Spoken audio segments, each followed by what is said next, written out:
This program is a part of the Full Press Radio Network. Find this and all of Full Press Coverage's shows on fullpressradio.com or free on the Full Press Coverage app, available now on the Apple and Google Play stores. This is Amy Trask, and you are listening to Ira and Clark on the Eye Test for Two.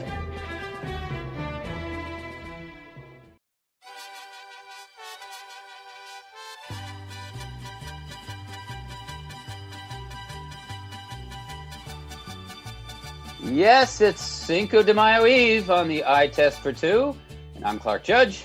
I'm Ira Kaufman. And we are both Hall of Fame voters, joined today, as we are every week, by our Hall of Fame producer, Ian Glendon. And soon, Ira, we're going to have Hall of Fame voter, colleague, and longtime friend of ours, Mr. Pete Dougherty of Green Bay, to talk, yes, Aaron Rodgers. Boy, talk about a bombshell, Ira. Now, I knew we'd be discussing quarterbacks after this year's draft. I just didn't know it'd be this quarterback. You know, Clark, a year ago, every NFL national show led with Tom Brady joining the Bucs. That was the story of the offseason.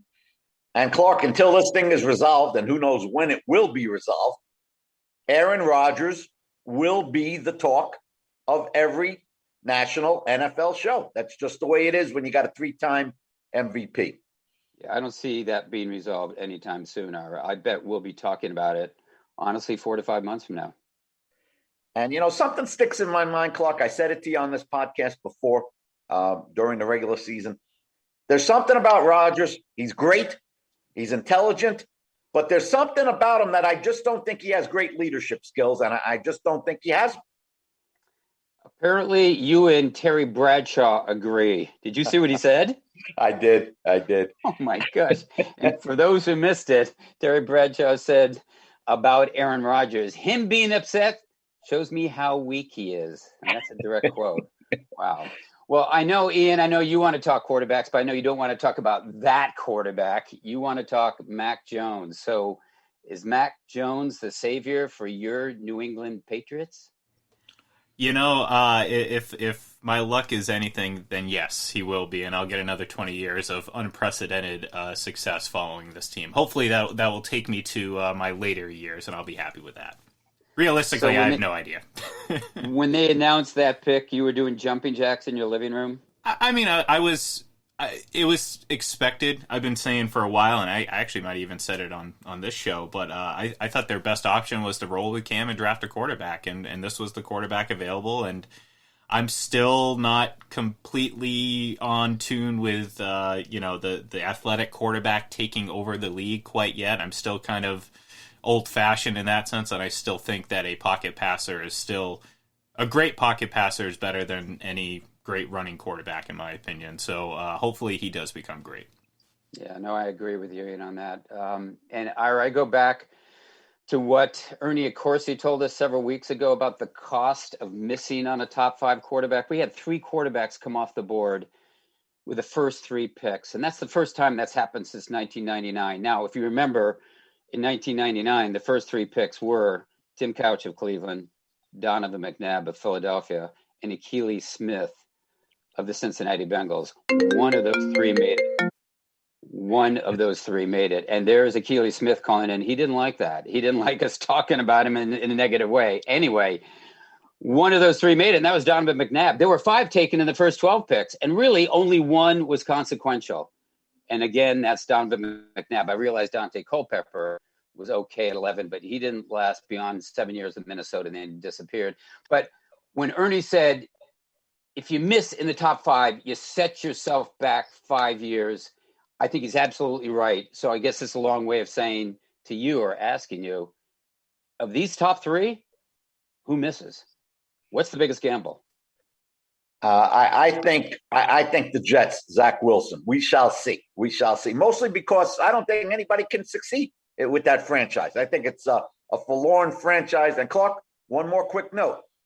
While these other teams are falling over each other and trying to move up the draft board for quarterbacks, your Tampa Bay Buccaneers went into the draft saying, hey, we need a couple of players on special teams. Let's go get some special teamers. That says it all, Mr. Clark. all about your Buccaneers. Just for our listeners, that is the Chamber of Commerce president for Tampa, Ira Kaufman, speaking. I wonder about Trey Lance, too, San Francisco, and Ian, I can bring you in on this because I cover the 49ers. They gambled on a quarterback who's got a great resume, 30 touchdown passes, 1 interception, but he played 17 starts against FCS competition. He had great numbers, but he's a guy that you wonder, is that worth gambling 3 first-round draft picks and a third-rounder for a guy who's thrown 318 career passes in college against that competition? It's the fewest, by the way, of any quarterback taken in the first round in the Common Era draft. So I don't know if that's a reach. I wonder, and I think if it is, somebody's going to pay, and it'd be the GM, John Lynch, and it'd probably be the head coach, Kyle Shanahan. No question about it. I'll say this, Clark. I trust the Shanahan-Lynch tandem. I do trust them, and they're not going to move up to 3 on the board without a guy in mind. Obviously, this guy was the one in mind because they knew who was going off 1 and 2. And you got to think they did their due diligence, Clark. That doesn't mean they're going to hit on Lance, but if they don't hit on him, it won't be because of lack of preparation. I trust them. And full disclosure for our listeners, that is Ira Kaufman who presented General Manager John Lynch to the Pro Football Hall of Fame selectors and got him in. You don't miss a trick, Clark. He got him in. Hey, last question for you guys. And Ian, I would like to get your take on this. The AFC East, to me, is suddenly, how do I say this? Interesting. I think it's interesting. You've got Buffalo, which could be a team to challenge Kansas City in the AFC. I think it was last year. It certainly was. It looked like they're on the up and up. But now it's not New England and the Three Stooges. I mean, you've got Buffalo. Miami's coming off a 10-6 year. They look like they are pretty well armed to go forward with their draft picks. They look like they've got an idea what they're doing. Of course, it depends on the quarterback.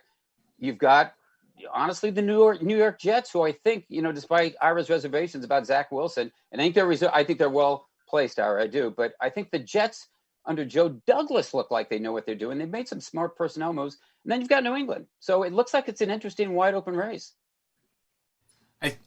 I said it wasn't necessarily the best division, but it might be the most competitive. And, right. Buffalo, I think right now deserves to be the favorite. But, I'm not going to sit here and say, oh, well, Buffalo's all of a sudden the team that we haven't known for the last 25 years. So I'm not going to give them just the division this year. It could be Miami.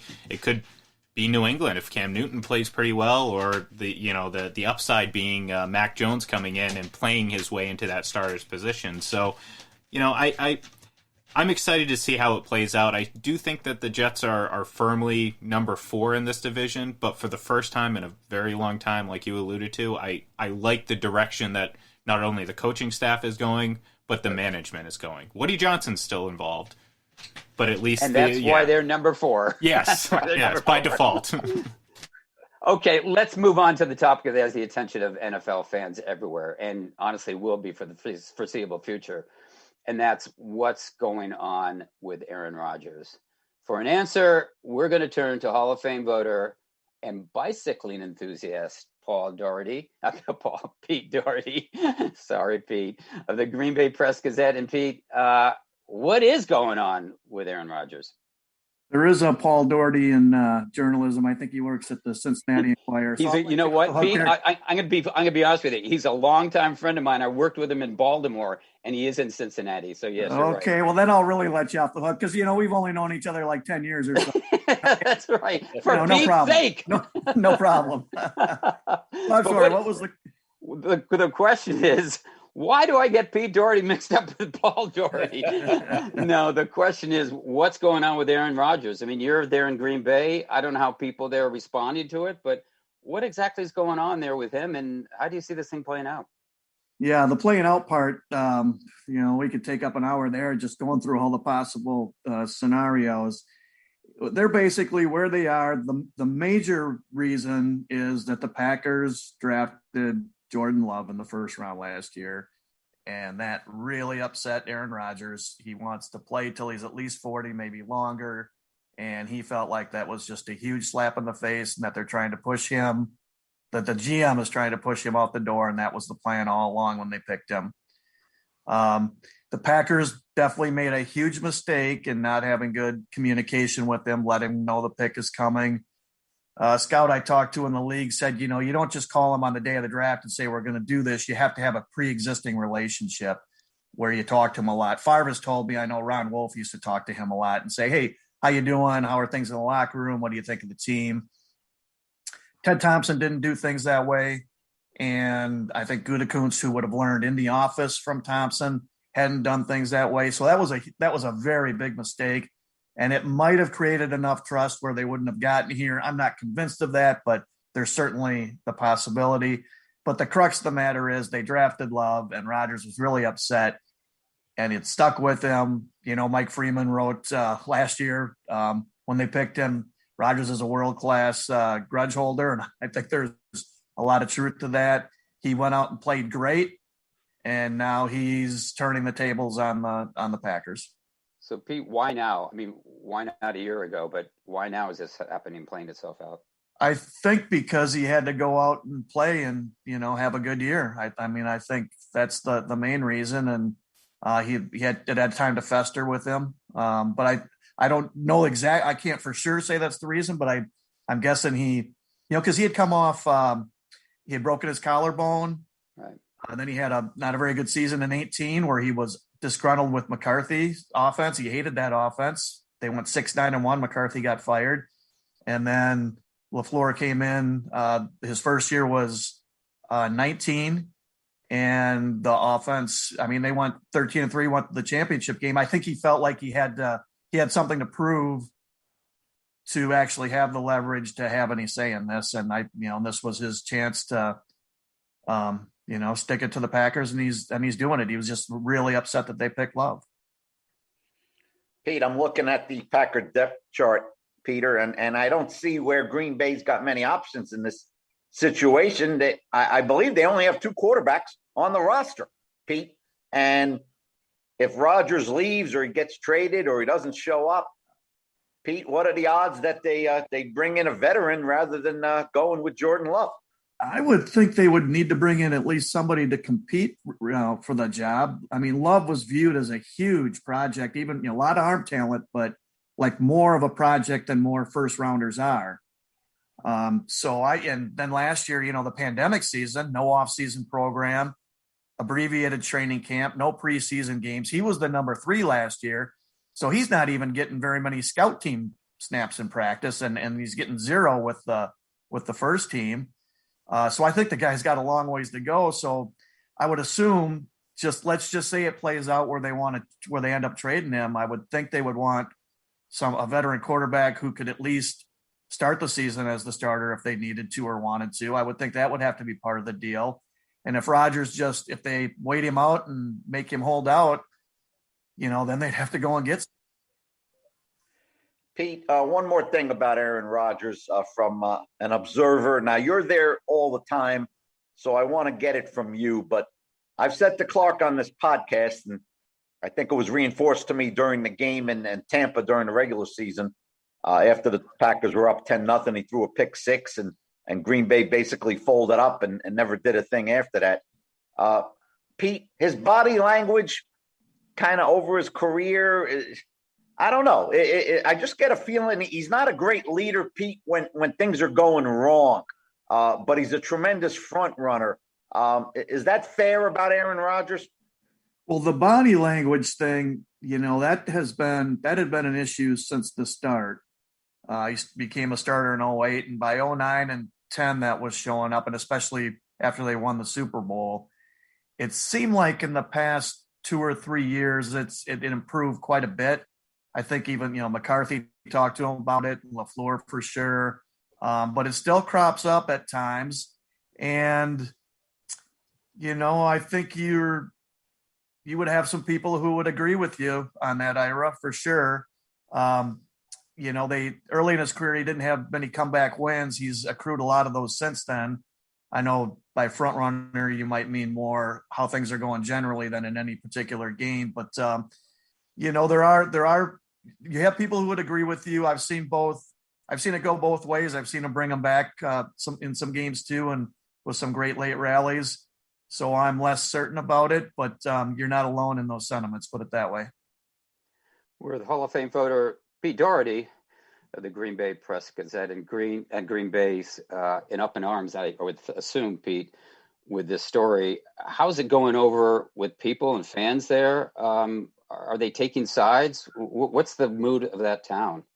Yeah, so this is just based on emails I'm getting, checking out Twitter replies to reactions to my stories and our other stories, running into people, in town, like at the gym or wherever. I think the sentiment's against him. And this is a statewide thing. I mean, the Packers are the biggest thing in the state. It's not just Green Bay. They are huge in this state. I'm just kind of making this up or pulling numbers out of thin air because I, haven't done a Gallup poll, but I'm thinking it's maybe 70-30 against, maybe 65-35, something like that would be my best guess. Mm-hmm. What it reminds me of, frankly, is the Brett Favre situation. And I was in Green Bay, I think either the year that was going on or the year after. And I think it was the year after. And I saw some fans with T-shirts and it had the outline of the state of Wisconsin. And it had his picture in the middle of it. And it said, "Thanks for the memories, Brent." I remember those. So, when I think back to that, Clark, when that went down, the fan sentiment was clearly swung towards Favre because that's right. Fun to come back. And I think even when they traded him and he went to the Jets, I bet the Jets, whenever they were on locally, I bet their ratings were really good. But what happened was when he got himself cut, he basically retired again and got himself cut from the Jets so he could go to the Vikings. Yep. And that's when everything swung against him because he went to the hated Minnesota Vikings. And that's when, like, the fan sentiment, if it was 75-25 his way, it flipped the other way around. Yeah, no, that's what I remember. And I guess it may have been a couple years later, but I remember that I couldn't stop laughing. Also, Ira, what you were saying about the body language, I'd be a little careful there only because I lived in New York when Eli Manning was drafted. And that was the criticism of him from the very beginning. Body language. If you watched him, looked like he just didn't care. They were walking off the field. And then he won a Super Bowl and suddenly it disappeared. People didn't care about the body language. Hey, Eli's our man. And he never changed. He still looked the same, never changed. But now they want to put him in the Pro Football Hall of Fame. But anyway, I've heard that criticism before. And one other thing I wanted to ask you, Pete, is on this situation. Is it analogous to the Favre situation? Because I look here and I think, who's got the leverage? And I would think, because I heard you use that word earlier, I would think it's the Packers because they don't have to do anything. And I saw somebody tweet out last week, if I know the Packers well, and it might have been Andrew Brandt, guest of ours on the show, but it might have been Andrew Brandt. If I know the Packers well, they're basically going to say, hey, listen, you got two choices. You either play here or go host a game show. Those are your two choices. And when it comes down to it, it seems to me that could be pretty much the situation because Green Bay could say, listen, we don't have to do anything. We've got your successor here. Now, I don't care if he's ready or not, but we've got him and we're going to play him. So you can sit there and talk about being traded. We're not going to trade you. Are these irreconcilable differences or do you think something can be resolved? It's that'll be up to Rodgers. I think it's the ball's in his court on that. They clearly want him back. They've capitulated completely. Yep. It sounds like they balked when he first wanted to do a contract extension, or at least they balked on the way he wanted to restructure the contract, I think is what happened. Mm-hmm. And then when he was really upset about that and said he wanted an extension and some kind of guarantee financially that he's their quarterback the next 2 or 3 years, they capitulated. They've made 3 guys made trips out there on their own. Murphy, Gutekunst, and LaFleur each made a trip out there. But they've capitulated on every front. So he can get what he wants, and it's just a matter of whether that's still good enough or not. The one thing that I would be concerned about if I was them, and maybe they're not, is because you're right on the leverage thing, but in 2018, he was a disgruntled employee. He wasn't mad at the front office, but he just was done with Mike McCarthy as a football coach. I think he liked him as a guy, but he just hated that offense. He watched that Monday night game. I don't know. You probably don't know if you remember. There was that Monday night game with the Rams and Vikings in like week 3 that year, where it was just a huge offensive game, and McVay's offense was just smoking up and down the field. And I talked about that. He watched that, and he was really intrigued by it. So he sees all that, and he thinks McCarthy's offense is outdated, and he just was not engaged to the degree you need your quarterback to be engaged. I'm not saying he tanked games or anything like that, but the vibe around that team was just not good. They beat Buffalo that year in week 3, 22-0. 22-0, win at Lambeau Field. Comes into the press conference, and he was really surly. About 4 questions in, I said, geez, you don't seem very happy, Aaron. What's going on here? And he started going into this rant about how the offense, how bad the offense is, that they didn't put their foot on the gas pedal, all that stuff. So I just wonder, I would be concerned that he would be unhappy. It'd be the same thing all up. They go 6-9-1 that year. McCarthy gets fired. I would just be concerned that it would kind of undermine their season. Not saying it would get the coach or the GM fired. I don't think it would, but they've got a chance to win a Super Bowl. They have a good team. They have talent on that team. Don't buy the argument that they haven't given him weapons. They were the number one scoring offense last year. Yeah. They've got some good players on that team. But I would just be concerned that he would just undermine it. And then a year from now, he's a year older. You could maximize his trade value now. That's what they have to weigh. At least right now, it looks like they probably are willing to wait him out, get to camp, see if he shows up. I mean, if he doesn't show up till the start of the season, if you're the Packers, kind of so what? He doesn't really need camp, does he? Not that much anyway. But will he show up, and what will he be like? Will he be fully engaged and, bound and determined to get them to the Super Bowl? Pete, there's no question Rodgers is going to be wearing a gold jacket, but I want to ask you about a couple of former Packers. One's very close to Canton, and one, in your mind, might be on his way. So, Pete, talk a little bit about Leroy Butler, who's got a darn good chance for the class of 2022, and Sterling Sharp, Pete, who a lot of people don't remember, but I believe you could argue in the early 90s was the best receiver in the National Football League. What's it going to take to get some momentum for Sterling Sharp? Yeah. So Butler, I feel good about the momentum on that case. I think his case stacks up, really well with, Lynch and Atwater and even Palomalu. I think, those guys are all very comparable players. They each had different strengths and weaknesses, but I think the argument for Leroy is just as good as for those guys.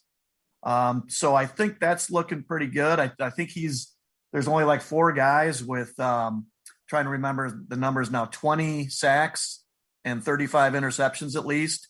And he's one of those 4. And the others are Charles Woodson, who we put in a nanosecond, and Dawkins and Leroy. And I think Ryan Barber's the other one who I think his case is going to, move up the list as time goes on here. So I think Leroy's chances look pretty good. You guys, probably read the room better than I do, so you'll know better. But I get the sense that you're sympathetic to his case. So I think things are looking okay out there. Am I reading that right?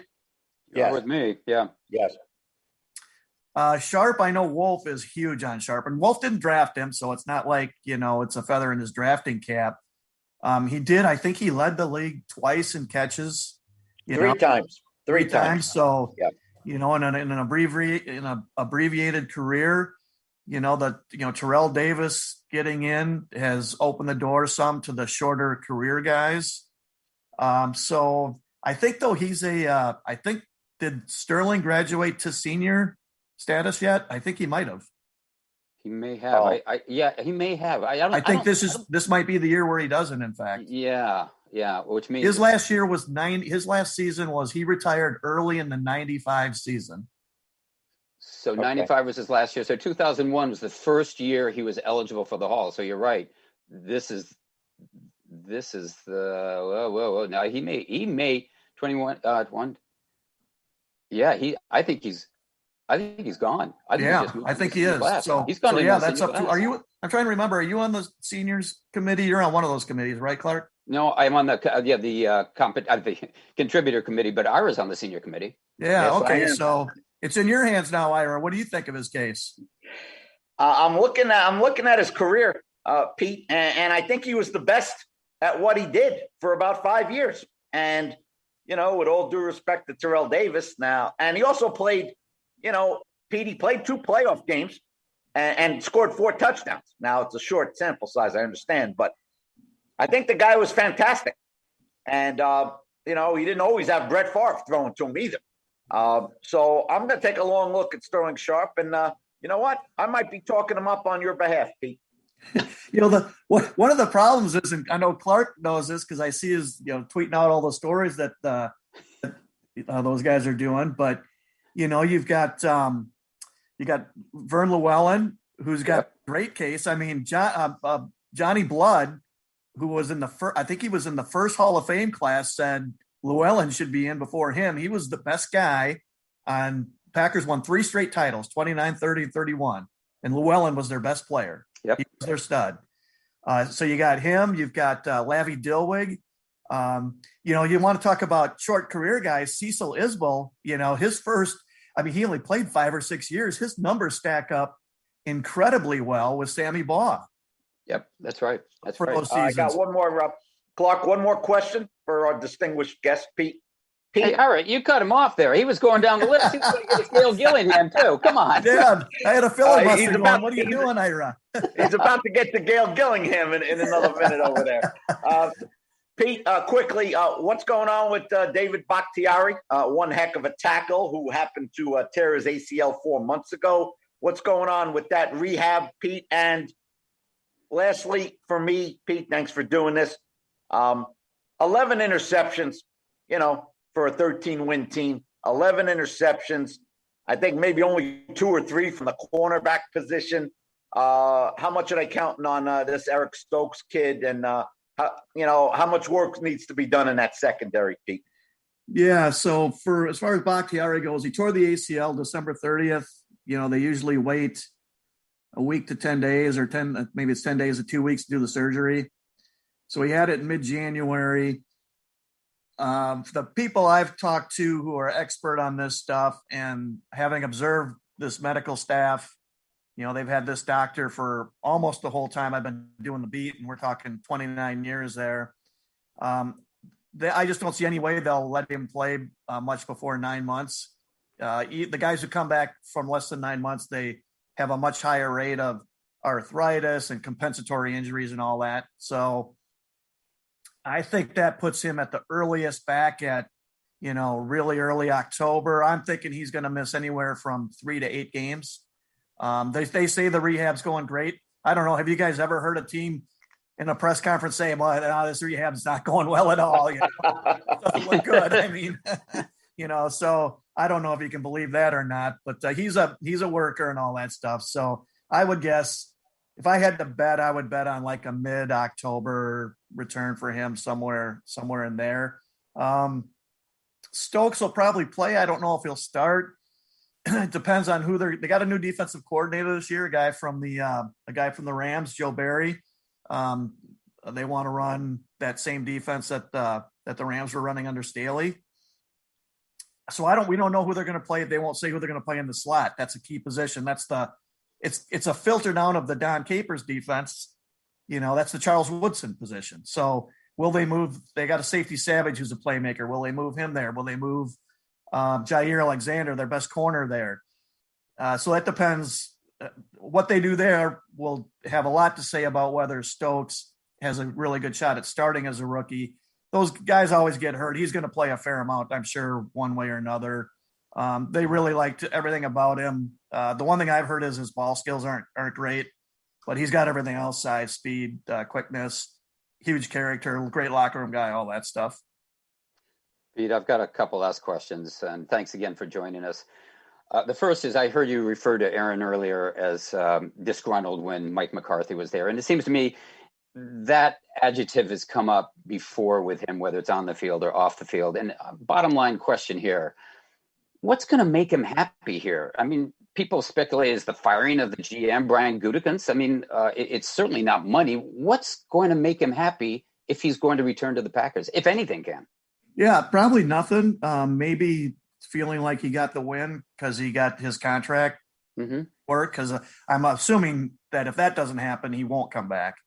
But they're open to it. So maybe that will. I think he's a guy who is kind of always a little unhappy about something. Yeah, it seems that way. Happy person. I mean, you talk to him in the locker room, he's a happy guy, but I think he's always just something about the way things are being run. Yeah. It's kind of bother him. And I'm not so sure that the Packers don't think that's, that might be a good thing because he will take it out on the field, and play that way and play great, But I think that's just kind of part of his personality too. So no matter where he goes or who he's playing for, it's going to crop up at times and you just live with it. I saw an interesting note the other day. I'm sure you've seen it, probably tweeted out before. Bart Starr played 16 seasons with the Packers. Brett Favre played 16 seasons with the Packers. Aaron Rodgers has played 16 seasons with the Packers. That's a long time. What's the problem with number 17?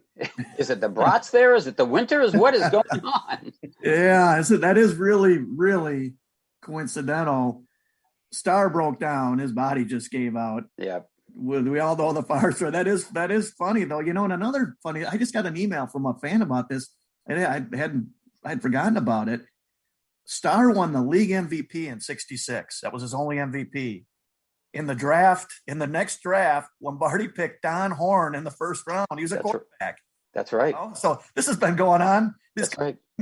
Have been going on since day one in football. That's right. Well, it's funny that you mentioned that. I'm going to ask you quickly, how would you stack those quarterbacks in terms of, the greatness for the Packers, Starr, Rodgers, and Favre? Who would you put number one? That is so hard. If gun absolutely to my head, I'd go Favre, Rodgers, Starr. Yeah. Okay. And then lastly, this question's for Ira. I saw on Jeopardy the other day, Aaron Rodgers, I guess, was hosting this. So it was a couple of weeks ago, was hosting. There was a category that said NFL quarterbacks. And of course, he wants to host Jeopardy. So it said NFL quarterbacks. The answer was, I don't know. So what's the question? Ira, Okay, Ira, your time's up. The question was, how does the story end? We don't know. Pete, how does the story end? Your guess is as good as mine. It could go Carson Palmer, and maybe Rodgers cools off. Who knows? It's going to be a roller coaster and a bumpy ride and all sorts of leaks and national stories. And it could end up getting pretty ugly too.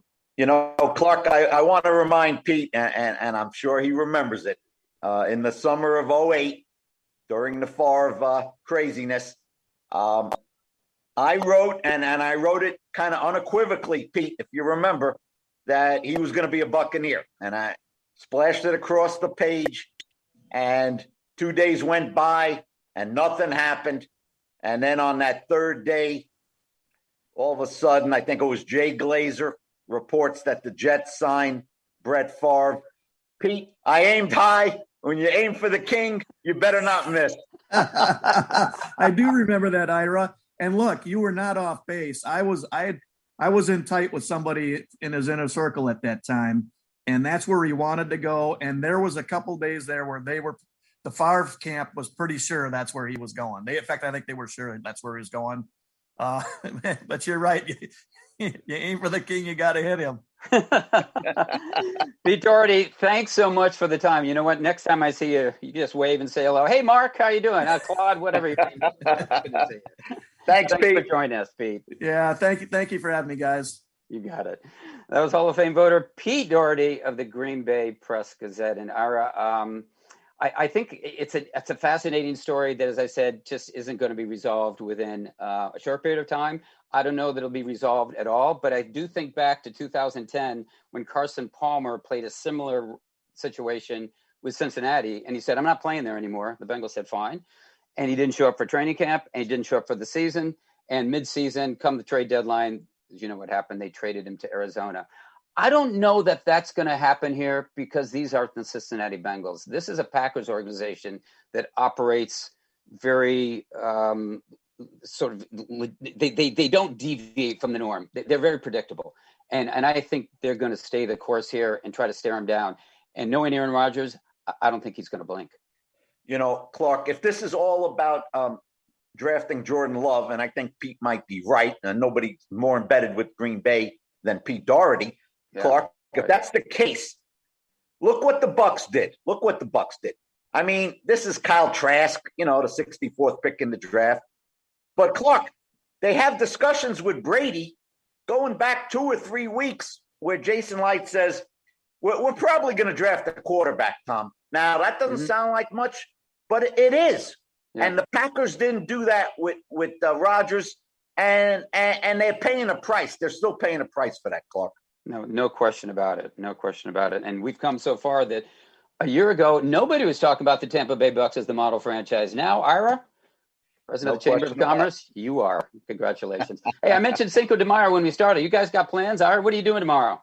You're killing me, Clark. I'm on a diet. You got me thinking about fajitas. You're killing me. How about you, Ian? You're not on a diet. I got a 1:00 tea time after our recordings. Well, I do know this. We all have plans for tomorrow, and it involves an NFL GM appearing right here on the Eye Test for Two. So who is it?